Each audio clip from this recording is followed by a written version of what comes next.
Dimitri Pavlenko. Place à l'édito politique sur Europe 1 avec le Figaro. Bonjour Alexis Brézet. Bonjour Dimitri, bonjour à tous. Alexis, depuis la mort tragique avant-hier matin à Nanterre du jeune Naël, le président de la République et les membres du gouvernement multiplient les interventions pour tenter d'éviter et de contenir l'embrasement avec un succès, disons-le, qui est très relatif. On l'a vu cette nuit. Face à ce drame, Alexis, est-ce que vous pensez que les membres du gouvernement ont eu les mots justes ?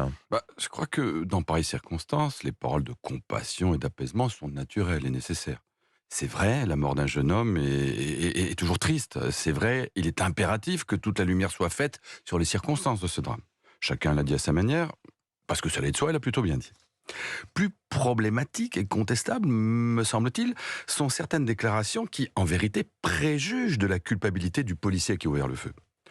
Quand Emmanuel Macron, depuis Marseille, déclare que ce qui est arrivé est inexcusable, ou quand Elisabeth Borne, devant les sénateurs, estime que l'intervention policière n'est manifestement pas conforme aux règles, ce sont ces mots.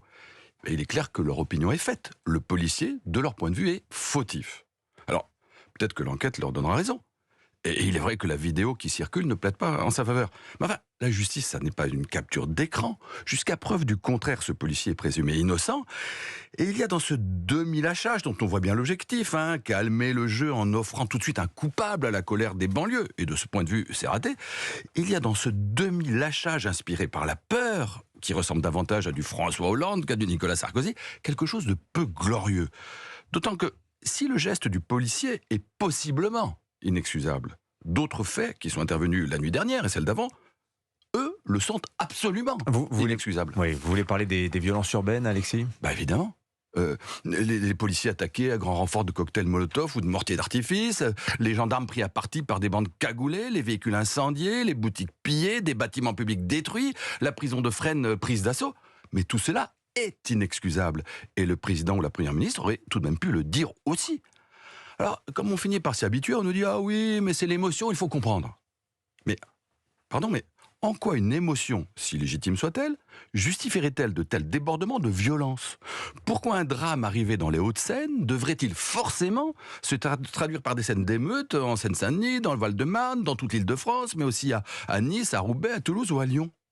Après tout, la mort de Samuel Paty aussi a créé de l'émotion. Et une émotion absolument légitime, indubitablement, mais elle n'a pas été suivie de violence.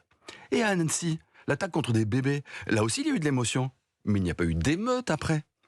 Il faut quand même dire les choses, enfin. C'est toujours quand la police est impliquée que les violences éclatent. Pourquoi ? Parce que la présence même de la police au cœur de certains quartiers est vécue comme une intrusion inacceptable. Parce que la police symbolise cette république définitivement honnie par certains communautarismes.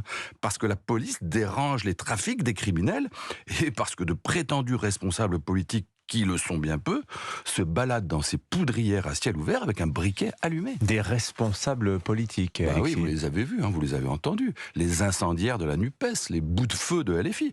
Alors pas tous, François Ruffin ou Fabien Roussel ne se sont pas déshonorés. Mais les autres, les Jean-Luc Mélenchon, les Sandrine Rousseau, les Marine Tondelier, tout cela qui d'habitude hurlent si fort contre la récupération et qui là se jettent comme des vautours sur ce drame dans l'espoir d'alimenter leur petite révolution. Alors oui, ceux-là, à coup sûr, sont inexcusables. Merci Alexis Brézet, l'édito politique sur Europe